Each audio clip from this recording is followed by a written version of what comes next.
प्राचीन अविनाशी आश्रम अखंड धाम में चल रहे 57वें अखिल भारतीय संत वेदांत सम्मेलन का 7वें दिन ब्रह्मलीन संत स्वामी श्री अखंडानंद जी के पुण्य स्मरण के साथ समापन हो गया। इस मौके पर जगत गुरु शंकराचार्य ज्ञानानंद तीर्थ अखंड धाम के मौजूदा पीठाधीश्वर डॉक्टर स्वामी चैतन्य स्वरूप जी ने पूजन अर्चन किया और उनके दिखाए मार्ग पर चलने की सीख सभी श्रद्धालुओं को दी। देखिए एक खास रिपोर्ट।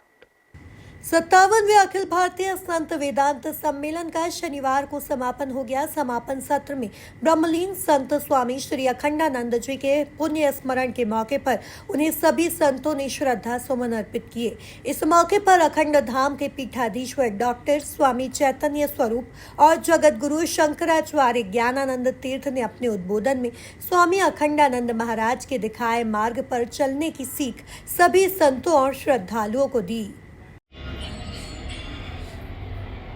नास्ति गुरु समम ध्येयम्, गुरु के समान कोई ध्येय नहीं है। ध्येय है तो बोल दो गुरु। इसलिए भागवत जी में भी वर्णन आता है, ध्येयम् सदा परिभवम् नभीष्ट दोहम्, तीर्थास्पदम् शिव विरंच नतम शरण्यम्, ब्रह्मा विष्णु शिव। इसलिए गुरु जी को क्या बोलते हैं? गुरुर ब्रह्मा गुरुर विष्णु गुरुर्देवो महेश्वरा, गुरुर साक्षात परब्रह्म तस्मै श्री गुरुवे नमः। साक्षात परब्रह्म गुरुदेव होते।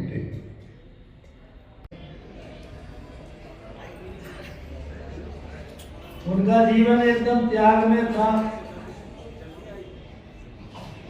पेड़ के नीचे निवास करते थे, बेजड़ की रोटी खाते थे, घी दूध कुछ भी नहीं लेते थे।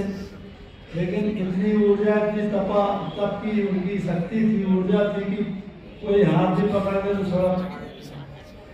गुरुदेव भगवान को किसी का हाथ पकड़ ले तो छोड़ा नहीं सकता था। ऐसा मतलब उनका वो था। तो ऐसे महापुरुष जिन्होंने पूरे भारत में शिवों का डंका बजाया और जन्म स्थल उनका लिगोर नाम था। दाताराम जी महाराज ने योगीपुरा में जिंदा समाधि ली थी और अविनाशी जी महाराज जो थे वो उनका बेनीदास नाम था। योगीपुरा में भगवान श्री कृष्ण की पूजा करते थे।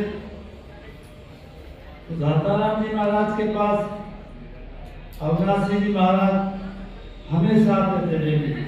एक बार दाताराम जी महाराज ने बोला कि भाई बेनीदास, तुमको भगवान के दर्शन हुए क्या? कितने समय से भगवान की पूजा करते हो? उन्होंने कहा नहीं गुरुदेव नहीं हुए। बोले लो दर्शन कर लो। तो भगवान श्री कृष्ण के उन्होंने साक्षात अविनाशी महाराज को दर्शन कराए और उसी दिन से उन्होंने वहाँ दीक्षा ली और वहाँ मंदिर में वो त्याग दिया और गुरु शरण में रहे।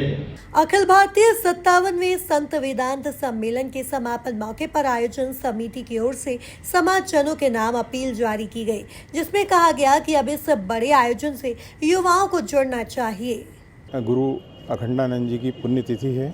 सर्वप्रथम हम उनको पुष्पांजलि अर्पित करते हैं और आज इस आश्रम के माध्यम से सनातन धर्म के लिए जो एक मुहिम छिड़ी गई है, हमारे हरि भैया, हमारे किशोर भैया और हमारे प्रेम भैया और इस आश्रम के सभी व्यक्ति जो इस आश्रम से 100 साल से जुड़े हुए हैं और सनातन धर्म को फैलाना चाहते हैं, उसी तारतम्य में हम लोग आगे बढ़ाने का प्रयास कर रहे हैं और हम प्रभु से प्रार्थना करते हैं कि हमको शक्ति दे और इस कार्य को हम सफल बना सकें। ये इंदौर का सबसे प्राचीनतम आश्रम है, 100 वर्ष पुराना आश्रम है और ये परम पूज्य ब्रह्मलीन हमारे दादा गुरुजी अखंडानंद जी महाराज की पावन स्मृति में ये 57वां अखिल भारतीय वेदांत संत सम्मेलन यहाँ पर आयोजित होता है, जिसमें देश के कोने कोने से अनेक संत महापुरुष शंकराचार्य जी अपनी अमृत रूपी वाणी से कृतज्ञ करते हैं। इस संत सम्मेलन की विशेषता ये है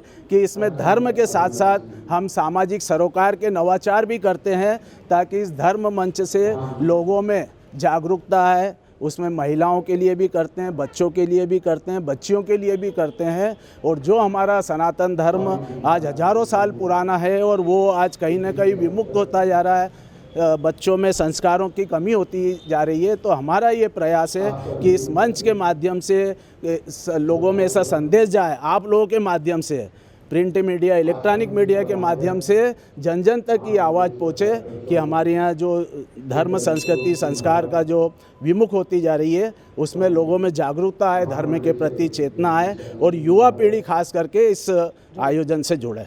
स्वामी अखंडानंद के पुण्य स्मरण के मौके पर उनकी 108 थालियों से आरती की गई, जिसमें समाज सेवी प्रेम गोयल समेत अन्य वरिष्ठ समाज सेवियों और बड़ी संख्या में श्रद्धालुओं ने हिस्सा लिया। Bureau report, MP news, Indore.